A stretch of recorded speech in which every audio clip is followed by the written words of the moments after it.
Danny's boy Chamath. Yeah.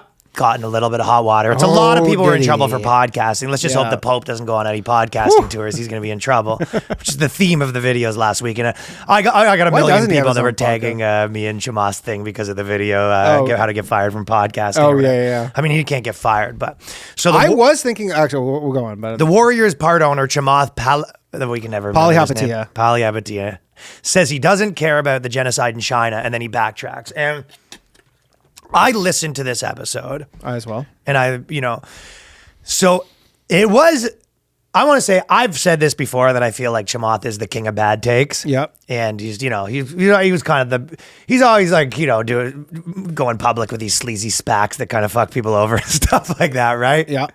And I feel like he's to some degree the king of contradicting himself. That being said, the point that he's making is the one guy was saying, the Uyghur Muslims, it's, a genocide going on. It's terrible. And he was kind of saying, listen, I know that you want us to care about that, but like the truth is people don't really actually care. Yeah. And he's right. And he was saying, I don't really care where people didn't he said like it in such a callous way where I think it kind of, that's like the real, like kind of his downfall in this sense. Cause he straight up was just like, look, I don't care about this.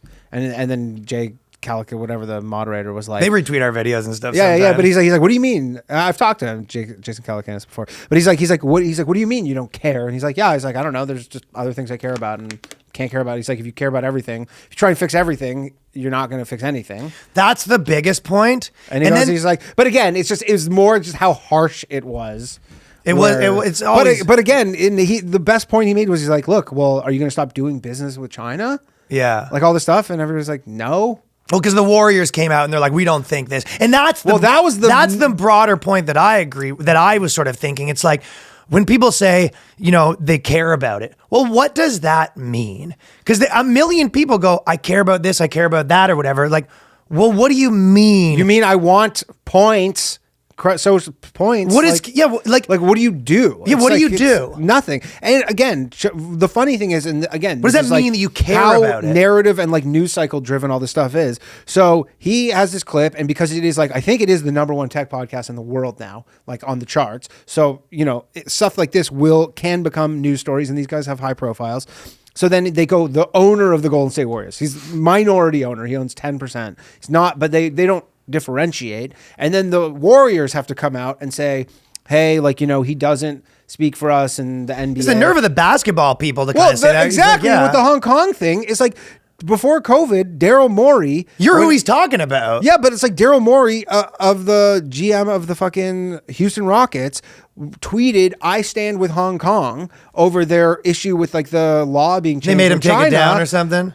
Not only did they make it take it down, they were fucking like groveling. Like the NBA, the Chinese government pulled every NBA game from, I remember from TV. All this, remember all that stuff? And then all the players, like LeBron was like, Daryl Morey like put us in danger and like he shouldn't, like it's not his business and he shouldn't. And you're like, okay, well, like that is a legit thing. Well, I think one of the reasons why a lot of people like referencing the Uyghur thing is because it is one that like kind of shows everyone's hypocrisy, because there's a lot of people that are like, I care about this and this and this. And then when it ever comes to these China issues, it's like they abandon all their principles allegedly. So I think everyone loves to have moral high ground. There's a lot of people that, especially in the political realm, love being like, oh, you care about this? Well, do you care about this? Yeah. Do you care about this? Well, I didn't see you care about this. Mm-hmm. Right? It's like I honestly like agree with Chamath. He's just like, the soundbite sucks. I mean, I don't know if I would, like when you say, I mean, like, I don't care, it really does need like, defining. Do you care? Well, what does that mean? Well, like if I think that's what he's saying. I'll tell you what, if I'm watching when people tell me what's happening, I do go, yeah, that's fucking crazy. Mm-hmm. But our buddy who's that's like another, guy who knows these people, kind of another, very rich guy or whatever. He had a pretty good point where he's like, if Chamath had said, for example, that, Well, his whole argument was kind of like, I care about this stuff in America. Like, for example, the problems we have with prisons and stuff like that. And, we have worse things here. And it was like, no, that's not worse. Like the people, going to prison is not worse than being like tortured and, sterilized and all that stuff. That one is worse. But if he said, for example, well, why do we care so much about this? You don't hear us caring that much about North Korea. Yeah. Like there is actually better places to... Well, I thought that you don't have to, but when you're saying, well, I don't care about that because this is actually worse what's happening in America. Well, that's not true. Yeah. Well, the other guy in the podcast, Friedberg or whatever, like he said it because he's like, look, this is all just narrative driven. Like, okay, you care about do you care about what's happening in like Yemen? Exactly. Or whatever. Like there's a million of these Well, things. that's what everyone likes. And that's what kind of I was saying originally. It's just, that's not a soundbite. Everyone likes to have theirs. It's like, you care about this? Well, do you care about the war crimes that are happening right now? Yeah. It's like, it's not possible. And it's like, well, how about this? Do you care about this kid that just has leukemia? It's impossible to, I mean, the downfall in any sort of actual way that helps care about all the things. Like, and that just shouldn't even, that's like a truism. Yeah. I mean, this only became such a big thing because there was literally a YouTube, like a video clip of him straight up podcasting gets you murdered. But like under 5 seconds clip, like perfect soundbite, just being like, yeah, I don't care. Dude, do you think he has to quit his hedge funds and be a podcaster now? No. I was thinking though for a moment, because remember the Donald Sterling on the Clippers, who he fucking got caught on the tape that his mistress was recording him saying with the black guys, and they made him sell his team. That was crazy, right? Yeah. I mean, he's a minority shareholder. I don't know if, that would be interesting. But I was wondering. That'd be the balls on them for the NBA to be like, you don't care about Uyghur Muslims? You got to sell your stock. It'd be like, really? Yeah, you got to sell 10% of your team. But really, NBA? I mean, there was a part of me when this started blowing up, I go, I wonder if this is going to happen. Well, he says, I'm telling you the very hard, ugly truth, okay? Of all the things I care about, it's below my line. And he says, he repeated that a genocide was below his line. And, this is them. He did not repeat a genocide is below my line. That's not what I think he said. when he says, I don't care. He actually means like, I'm not actually going to do something about it. Yes. That's what it means below my line. And he also means I'm not that collective, no one cares. Yeah. That it's not. And to be honest, like, I think that there is something to be said about same with like Russia and all those places. Like, it's fun to kind of be activists for some people and kind of, even for politicians to go out there and sort of grandstand on these issues and be like, this thing's bad's happening. But it's like, it's not your country. Like, what are you going to do about it? What do you plan on doing about it? Yeah, and you're like, go to war? Yeah, and they're not. They're not going to sanction like America's not going to sanction China. They're their biggest trading partner. So who is doing anything? Like, who's doing anything about this other than like people sort of just posting China, it? They're fucking getting shit done. Well, they're doing something about it. But yeah, it is. There's like lots of terrible stuff happening. Nobody's doing it because China's just like won't allow anybody to meddle, and they're powerful enough. It is pretty crazy when you see what the stuff that's happening over there. But again, I don't believe the media here, let alone like fucking the media on a country. It's like it's increasingly more hard to get your dick because of COVID. Yeah. It's increasingly more hard to find out what the actual thing that's going on. Because I've heard, with the Uyghur thing, like I've seen the sounds like it's pretty bad. The what is it, like the drone footage of the people all in like the blue jumpsuits, and there's second accounts of people saying like they're making them like re-educating them, blah blah blah. But I don't think it's anybody saying it's on the scale because they keep comparing to like the actual Holocaust, and then I don't think anybody's really like has any proof that it's like that where they're like mass exterminating them. It's fucked up. But again, China's like, I'm not going to comment on what's actually happening there. I don't think I know. Well, I don't know. I'm saying just this is like the stuff that I've. You know what? It's interesting. It's like when the idea is like, what are they? What are you doing to help? It's none of this is about helping. It's all about like, it's like it's that like royal.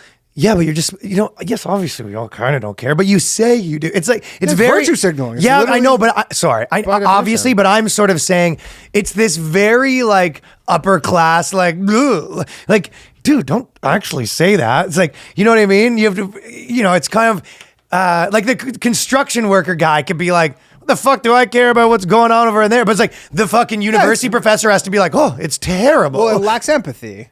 Like, but there's one thing for you to not care. Because about their identity. There's another thing for you to go to a podcast with fucking 2 million listeners and be like, I don't fucking give a shit about the Uyghurs. And then you're like, yeah, you just seem shitty person. doing that. Of course. Like, again, I don't. But it's like I this also code. don't. It's like, hey, we're aristocrats. We Yeah. don't say that. Obviously, you think it, but like behind closed doors, where when you're making deals, you do what you want. But publicly, Of course. it's got this like very ooh. But again, I think he's like he thinks of himself as having like fuck you money and uncancelable, and he just says what he wants. Yeah, well, And he goes this, both. He's sort of in the. I was He's saying this in our always group sort chat. of. The last like 6 or 8 episodes, he's really leaning into being this like villain guy a bit, and so I think that was just like Really? Yeah, he's Well, like, he's still like they were always- talking about eating meat or whatever, and it's funny actually because the Friedberg, he's like a vegan, and he said he goes in the future we'll look back on like factory farming as the equivalent of slavery, and then they were like, what? And he kind of like, he he gave his whatever like explanation for it, but it was obviously like that could have easily been equally as like scandalous soundbite where you go, oh, fucking eating meat's the same as owning a slave. Oh, I see what you're saying. And then that episode, Chamath's like, yeah, I'm never gonna stop eating meat. He's like, I love fucking meat, And I love slavery. Yeah, he's like all this stuff, and he's like, I love like animals getting killed and. Well, he came out and basically said that, he kind of said, as a refugee, and I fled my country, and as a minority, like he kind of said, just so you know, good, but I'm brown. Like, hopefully that counts for something. Yeah. Oh, I'm sorry. Did you not watch the video? I'm a brown man. Yeah. So he sort of gets his race in there. And then in December, an independent body in the United Kingdom declared the actions against the Uyghur minority population as an act of genocide. So some independent, government bodies or whatever, like world bodies have been saying this. The ruling was based on evidence that the Chinese government's forced birth control and sterilization policies targeting Uyghurs in the far western Xinjiang province were intended to destroy a significant part of the group's population. So the end of the day, you can see that's bad, but you're right. There's some version of this. I mean, remember Afghanistan? If you said like, imagine you said some version of like, whatever, who cares what's happening in Afghanistan to those women or whatever. It's like, by now, it's like all of the people who would have been like, how could you haven't talked about it or thought about it in 2 months? Yeah, I mean, they only talk about it if it's in the news. That like, if you're told to think about it, so everyone really just sort of does the thing you're supposed to do, right? Exactly. And again, it's like he just was very callous about it and. Yeah, and whatever though. But this idea that like fucking, you're supposed to the getting people in trouble for podcast stuff is like, Jesus Christ. Like I know what you said, it's a popular podcast, but if you look this up, it was every big news story. Yeah. From CNN to ABC to like, there's just, when you see those charts of all the news, it was every single one of them. Someone at every news store organization was like, hey, you've got to cover what this guy said on the podcast that wasn't that nice. Yeah. And if anything, in his defense, saying that he didn't care, but I'm saying him saying that he didn't care, causing this soundbite raised like substantial more awareness for this issue than he could have ever done by being like, look, I'm going to put down $100 million to fucking combat this. Like just him being a piece of shit, like way more people know about this than they probably would have last week. That's true. So I don't know. Well, that's a good point. Yeah.